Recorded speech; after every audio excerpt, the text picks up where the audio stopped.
Welcome to Just Another Autism Podcast. In this podcast, I, Eileen Lamb, explore the personal journeys of people in the autism community, from autistic individuals navigating daily life to the caregivers, educators, and employers who support them. Each week, we shed light on the different ways autism shapes lives, offering first-person perspectives from every angle of the community.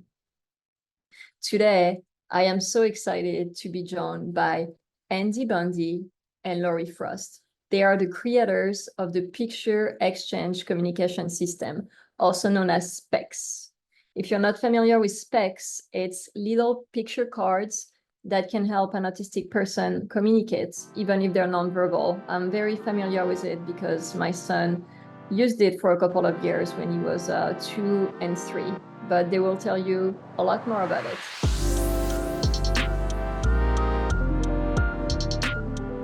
Welcome. Thank you so much for joining me today. Our pleasure.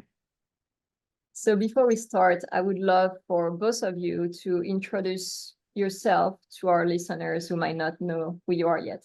Okay. I'm Lori Frost. I'm a speech language pathologist. I'm an old timer. I've been practicing for about 40 years. And since my very first classroom, I've been working with kids on the autism spectrum. So they are near and dear to my heart. Worked with a variety of kids, variety of families, variety of services. But I always come back to this kind of population is the one that's closest to my heart. Hi, I'm Andy Bondy, and I started working in the field in the summer of '69. So I'm definitely an old timer. Got my PhD in 1975 and taught at the university, and then became the director of the Delaware Autism Program, which is a public school program. And I did that for about 14 years, running the program in the state. That's where we developed a picture exchange communication system and the pyramid approach. That's where I met Lori. And at some point, I was lucky enough that she said yes. And we've been living together for a long time, too. For a long time. Such a great story. So you guys met through your autism work. Yes. Yes. Working together. Yes. And you guys mentioned PECS, which I'm personally very familiar with because my son, Charlie, used PECS when he was 2 and 3 years old, and it was a great introduction to using an AAC device. But some of our followers might not be familiar with PECS, and you guys are the creators of PECS. So can you tell them about that? Yeah, as a speech language pathologist, I grew frustrated with the sequence of skills I was taught to teach. So I was taught if I have a learner who is not talking, we'll get him to imitate sounds I'm making. And once he can imitate sounds I'm making, can he imitate words I'm making? And eventually we will get those words into some kind of meaningful context. I grew very frustrated because getting kids to imitate sounds I made wasn't an easy lesson. It wasn't fun for them. And sometimes they also had issues with regard to articulation. So from very early on in my career, I started looking for alternative communication strategies I could introduce while my learners were developing vocal imitation, speech imitation, word imitation, and then hopefully using speech as their primary mode of communication. So when I went to work in Andy's program in the state of Delaware, we were on a team of speech pathologists who all had the same concerns. And we're very frustrated with some of the very traditional protocols we were taught to implement with our kids who weren't talking. We started using picture-based communication systems with them.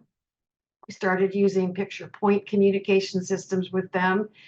Picture pointing was difficult for a lot of my very young learners. And Andy and I were working together one day. I'd asked him to come in and look at one of the students I was working with. And this little guy, he understood what pictures meant. He understood the picture of the ball represented the balls I had in my play box. And what I was trying to get him to do was point to the picture. And he I was modeling it, I was physically prompting it.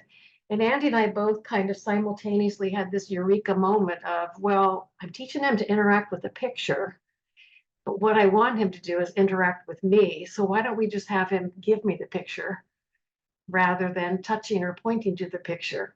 And that was our light bulb moment. From there, I borrowed from Andy's vast knowledge of teaching strategies and effective teaching. That's essentially how we started growing the PECS protocol. I mean, what we saw in that very first opportunity was I happened to be sitting behind the young boy just to not distract him and have him focus on Lori and the toys that she had. But it was obvious that he didn't know how to interact with her. So that's when I guided him to, instead of just point or tap the picture, to give it to her. And within a few trials, he's like smiling. This is all it takes to be able to get something I like. Whoa. And he was happy that, one interpretation is these idiots around him finally understood something about what he wanted. And from there, we just started to think about how do we start expanding those skills from simple requests to other more complicated requests, if you will, and comments and interactions. So we did not sit there and think, oh, we need 6 phases. Let's develop 6 phases. We worked kid by kid, lesson by lesson. The children were the ones who kind of taught us what was a really effective sequence of skills for them to learn to become increasingly comfortable with interacting with us. And going back to my traditional training roots, I was taught teach kids vocabulary. And the way you teach kids vocabulary is you teach them to label pictures or maybe label objects.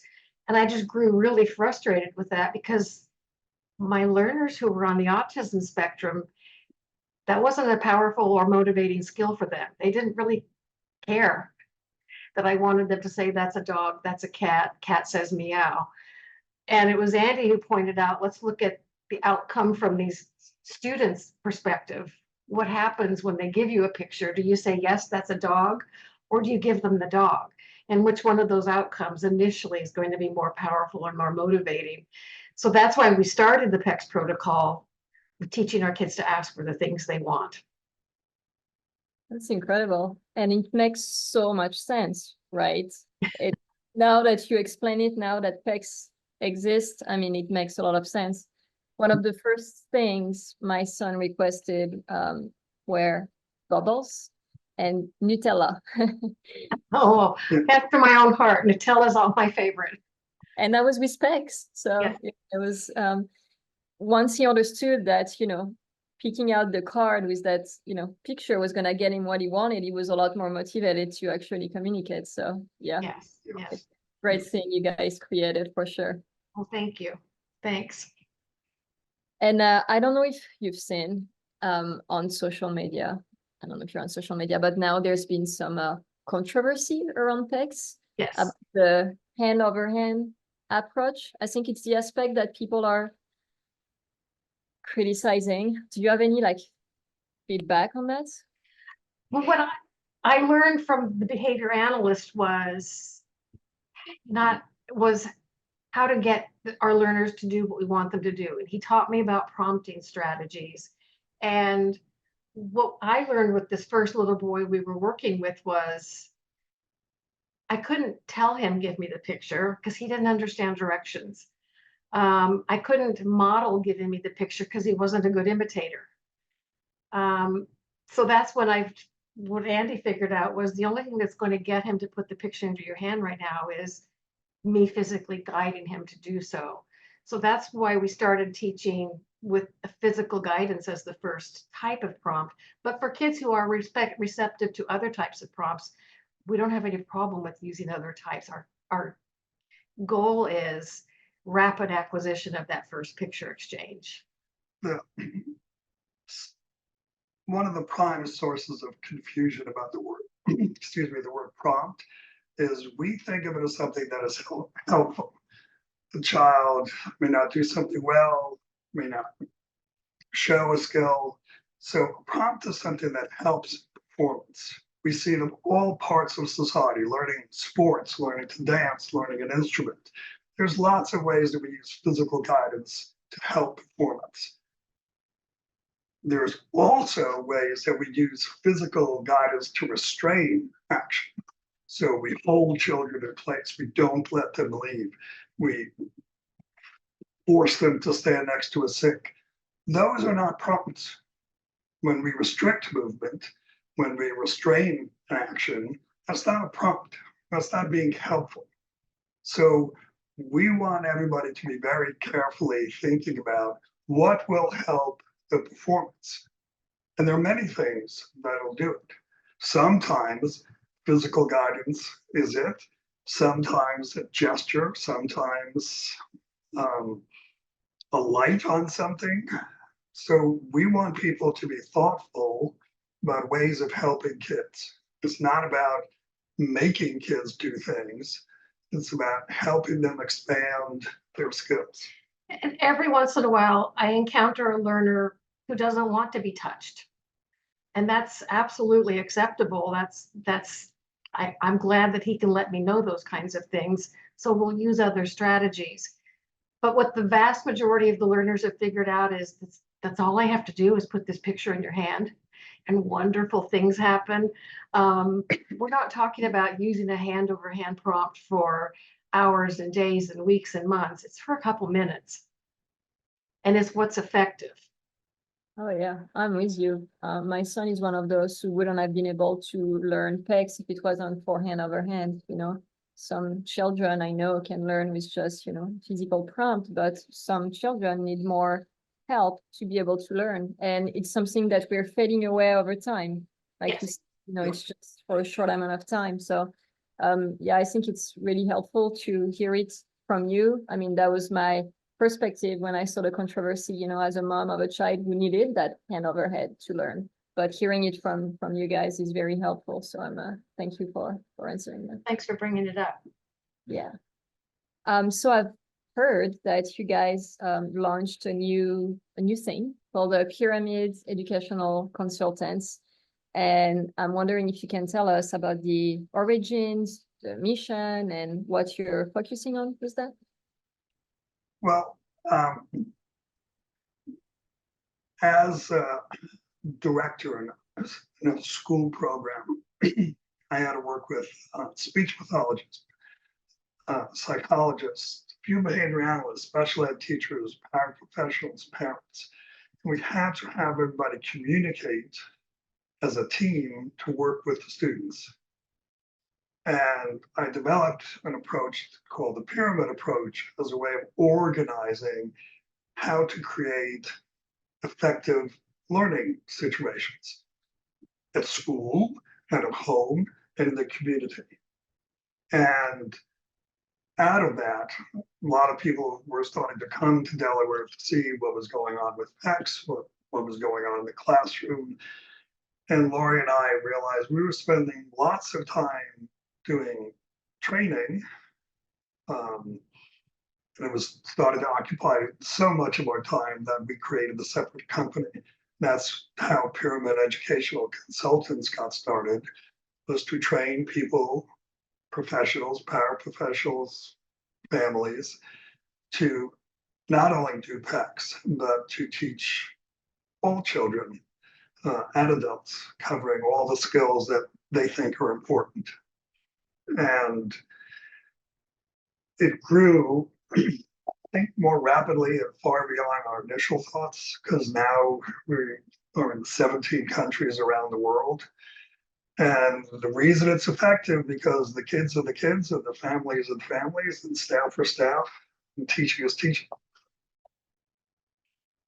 I think what has been of great help for me as a speech pathologist is I learned a lot about what to teach, depending upon what kind of program I was in, the learner's needs, strengths and weaknesses, but I didn't learn a lot about how to teach.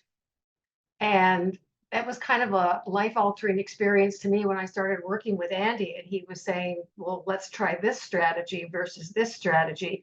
And look, that student made a mistake. How are you going to correct that? And it was a whole new world for me as a speech pathologist to learn about the science of teaching, the science of learning, and to have this organized approach to creating and conducting lessons with the goal of independence. And the tricky part is how to be organized as opposed to chaotic, but not ritualistic and rigid. It is easier to try to treat all the children as exactly the same, do the same thing with every child. That's easy. We don't think teaching is easy. It takes a great deal of observation of the individual learner, understanding variations in strategies, and how to evaluate, did you pick a good strategy? I've been in this field a long time, and no one can guarantee that their next lesson is going to work. I can't, Lori can't, no one can, which means the thing you might do next may not work. Well, is that really important to know? This isn't working, this isn't helping. And what do you do then? Something else. So this idea of evaluating to avoid being ritualistic is a very important part of the message we have for teachers, speech pathologists, and parents.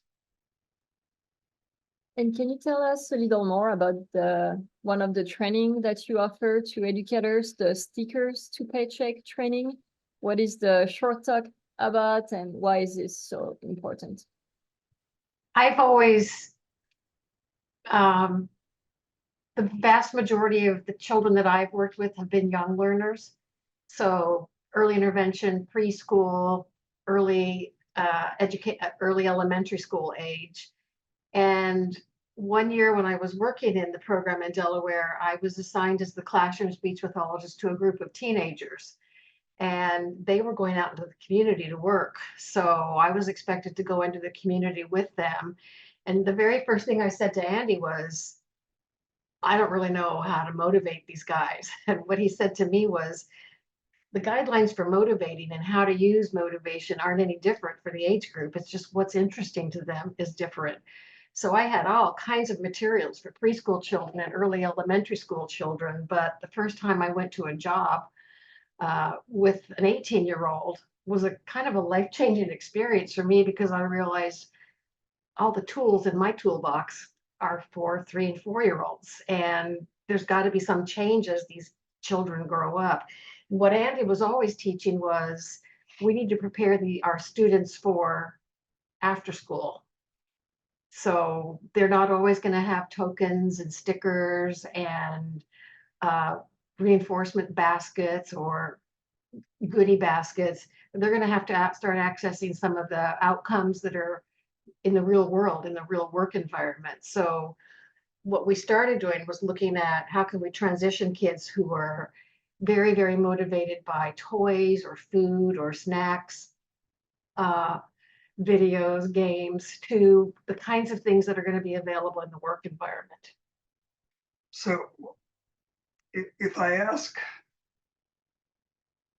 an adult who's had a job, maybe is interested in another job, somebody offered you a job, a new job, what would you want to know before you started working?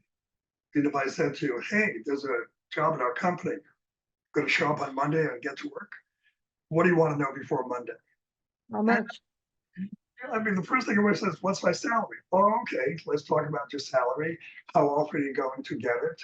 What are your job responsibilities? Do you get any breaks around here called vacation days? And by the way, should we just shake hands? You just trust what I'm saying? No, you want it written down. You want a visual representation of our deal. And my attitude, and this is not research based, but my attitude is, if it's good for me, it's good for the kids. If I expect more of the kids than of myself, that's not reasonable. That's not fair. So kids also want to know, what am I getting around here? Why am I doing this lesson? You want me to tie shoes? Why should I do it? You're doing a great job. Just keep doing it. The kids want to know the same things that you and I do. Now, the issue is, it's not going to be money. They don't have a bank account, all those fun things, but they do need a visual representation of what's going on. And that's when we start dealing with young children, teach them about what we call making deals. This is what I want from you, but it actually starts with, what do you want? That's the first part of setting a deal. We do not start with kids saying, sit down, do your work. Oh, you'll get something nice. It starts with, hey, what do you want? Great. This is how we're going to get there. So it's always about student and their motivation. And then as they get more mature, more skilled, more communication skills come in, those feedback systems start to look more and more like they do for the rest of us. So in Delaware, we started taking children, 2 and 3-year-old children, routinely into the community. That was part of the real world. It wasn't just what was going on in school. And the community often has different rules, what you can do and not do, than even in the classroom. Yet all of our research showed that the longer the kids were spending in the community, the better were lots of different outcomes. And the families were happier too. So why do I mention the community? Because ultimately, you're supposed to get a job in the community. So this, for us, all gets tied together and how to move and see children as on a path to go get a job when you leave school, because they all leave school. And that all makes sense.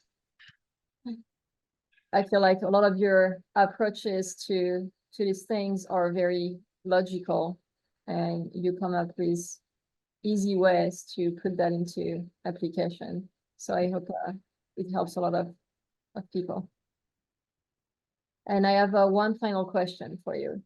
Do you have any guidance for parents on building effective and positive relationships with those educators and therapists, or really anyone involved in supporting the students?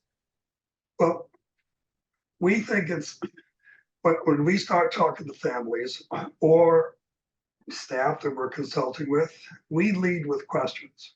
We do not sit down and say, this is what you're going to do. This is what you need to do. We are going to lead with, what do you want? What do you want for your son, for your daughter? Where are they going to live? What do you expect their life to be like? Then the issue is, okay, what's going on now? How do we get from today to that goal you have? And that goal is long-term goal. Most parents talk about, well, get a job in the real world, maybe live away from home and be happy. And we say, great, let's get to work on that. What does that mean? Because for every family, it means something a little bit different. So we want families to think about talking to therapists, not about sort of abstractions like, well, I want them to be better at math or reading. For us, the issue is why? What do you want him to read? Where will he use math? Is he going to go shopping? Is it going to be part of his job? And we want parents to help us think about real functional materials at home and in the community. The more realistic the materials, the better is the skill acquisition. I think my experience working in classrooms is everybody's stressed. I think parents have probably the highest stress level of any of us in the group, but in the last many, many years, classroom staff are very stressed too. And I think it becomes difficult for everybody to be rational and calm. And so when I try to talk to staff people and families is find some middle ground. Andy's Buddhist, and he's taught me about the middle way. Try and find areas of compromise, but also try and find common areas to celebrate. I know that the life of a mom, like your life, must be very, very stressful. You are super moms in my book. And I know I've been guilty of being abrupt when I'm stressed and I'm trying to talk to a parent and I have 7 kids that I'm supposed to also be taking care of. I think recognizing that everybody's stressed, recognizing that we have common ground, and our common ground is we want this child to succeed. I think we can come to some kind of middle ground that way. But we also want both families and professionals to focus on success, joy, happiness, what's working, celebrate, take time to celebrate and look about, whoa, look at that, that's really great. He's got this new skill. What we see too often are people focused on what's missing, he still has to learn. And we really want everybody to kind of slow down a minute. You know, this was a really great couple of months. Look at all these skills that he got. Boom. Let's look at that. So there is that balance that we want to achieve. Thank you so much for sharing. I really appreciate all of your insight, and I know our listeners will too. Before we leave, do you want to tell people where they can find you and your work online? How can they find you? Our website is PECS.com. And if you go to that website, that will give you the opportunity to choose other websites, other of our websites in different languages. So I think our website now is by country or language. by country or language. So we have websites in 17 languages now, I think. So PECS.com is the easiest way. And at each of those websites, there's also a lot of free resources. There are books that we wrote that are just available in PDF. They can just download them. One is called A Picture's Worth, about using pictures to communicate. One is called Autism 24/7, which helps families think about, what do I do all day long and all week? And it's written for families. It was not written for the university textbook. And both those books are available as free downloads. That's amazing. Thank you. Thank you.